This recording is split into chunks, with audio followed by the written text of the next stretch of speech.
Have you ever tried Guinness? Well, it tastes just as legendary as its name suggests, and I'm sure you would have loved it. If you haven't had a chance to try it yet, don't worry, you'll definitely be tempted after watching this. This video is designed to educate you about beer and the regulations surrounding liquor consumption.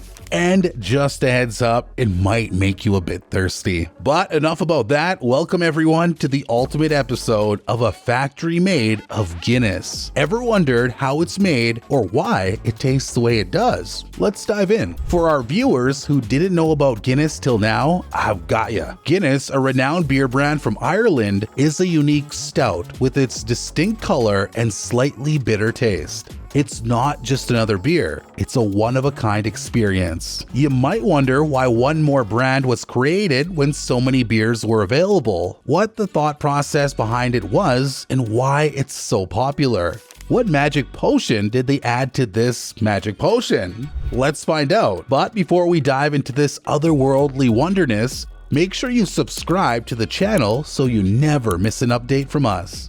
Guinness, founded in 1759 by Arthur Guinness, is a carefully crafted beer made from specially roasted barley. It's the unique combination of carbon dioxide and nitrogen that gives it its creamy texture and smooth taste. Guinness is not just a drink that proves the point of a well-poured pint, but also a sign of togetherness, joy, and laughter. This mouth-watering mixture of water, hops, barley, and yeast is a symbol of joy and laughter. Before you take a sip of that appetizing, dark-looking drink, one needs to take a look at how gorgeous this drink is, which is a red drink with a clarifying tone.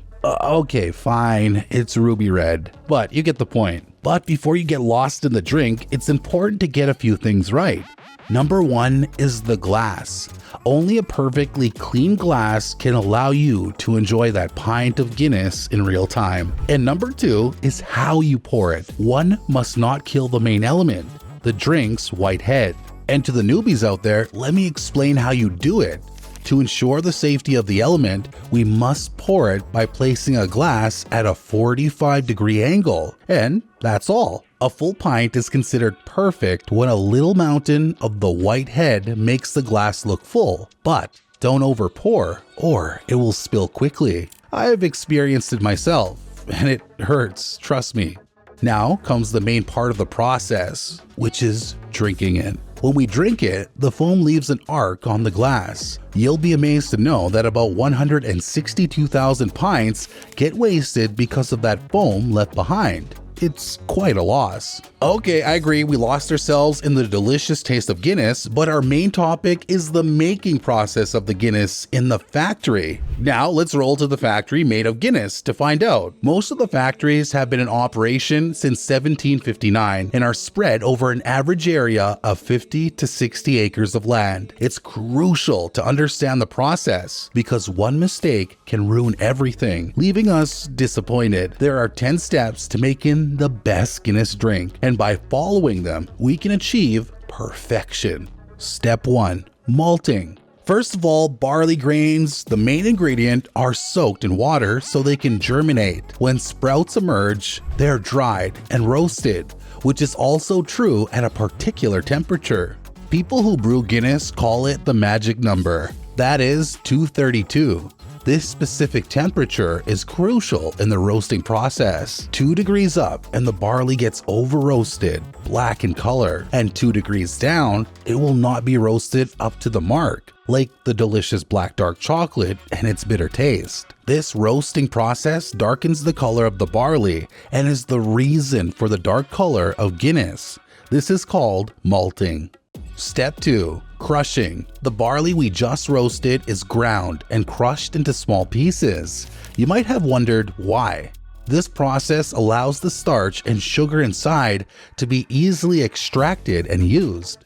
This particular process is introduced to use the full potential of the barley and is also of immense importance.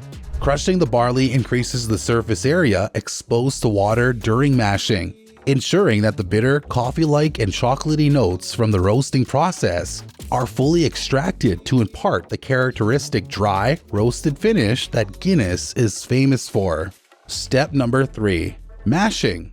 After crushing, the malt is mixed with hot water to create a thick slurry known as mash. Hot water converts the starch present in the malt into sugar. This sugar is later used for yeast. But that is not exactly. Mashing is also important to add flavors, add colors, and most importantly, activate enzymes.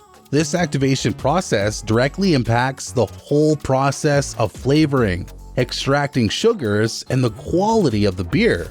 In Guinness, the desired result is a dry, roasted character with a smooth, creamy mouthfeel, which relies on optimal enzyme function. Step 4. Wort separation. After completing the mashing process, the liquid is extracted by filtering it.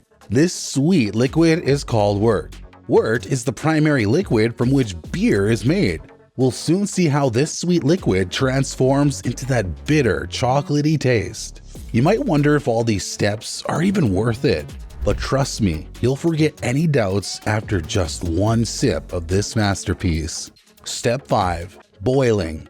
The extracted sweet liquid, which is referred as wort, is put into a large pot for boiling to remove bacteria.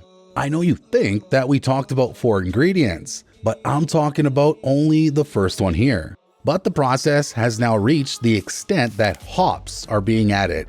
Hops come from a particular plant, Humulus lupulus, that gives beer its bitterness and aroma. Additionally, they help preserve the beer. Step 6. Fermentation. The boiled wort is cooled, and our third most important ingredient, yeast, is added to it. The yeast converts the sugars in the wort into alcohol and carbon dioxide. This process continues for several days and is called fermentation. Yep, we learned about this in middle school. Bet you didn't think we would put that knowledge to figure out how beer is made, did ya? But it's the fermentation that produces the alcoholic content in beer and gives the beer its special taste. Fun fact, do you know who fermented the first beer in the world? Think. Okay, let me help you. I don't know. In fact, nobody knows. It's one of those weird things which is not mentioned in history, and to date, no one knows who exactly fermented the first beer. Still, it's said that the oldest traces of beer are from the Mesopotamia era, which is around 6000 BCE, and the second oldest beer is from the Sumerians, founded in 1800 BCE. Well, let's come back to 2100 AD for the time being and move on to step 7, maturing. After fermentation, the beer is kept in a cool place for further flavor development.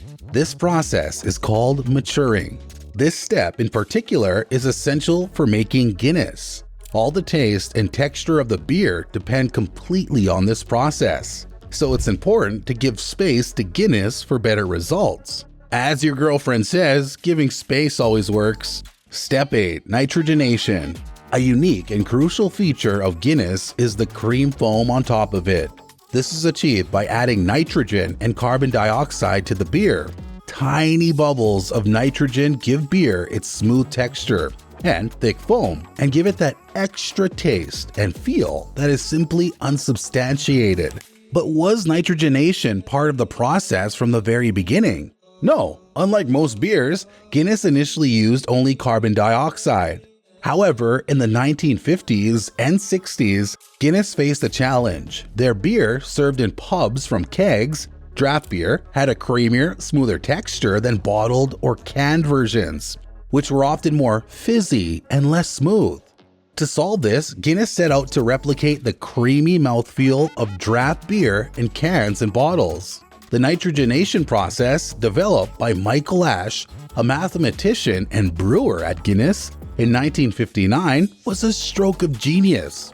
As a fan of the results of nitrogenation, I can personally attest to its success. Step 9. Quality control. Every batch of Guinness beer is tested to ensure its taste, color, and foam are perfect. Strict monitoring is maintained at every stage to maintain quality. I sometimes wonder how fun it would be to have a job where one gets to drink Guinness every day. Unless it tastes good always. Step 10. Packaging. When the beer is ready, it's poured into bottles, cans, or barrels. Guinness is pressurized with nitrogen gas during packaging to maintain its perfect foam and flavor. But the real joy of drinking Guinness is in a pint topped with that iconic white head, which leaves its mark on the glass with every sip. Guinness is known for its undisputed taste, which comes from this long process, and what people really love about it. I could drink as many pints as you say. Want to bet? Oi, can I get another pint, please? Thank you for joining us in exploring the making process of Guinness. It's truly, truly delicious.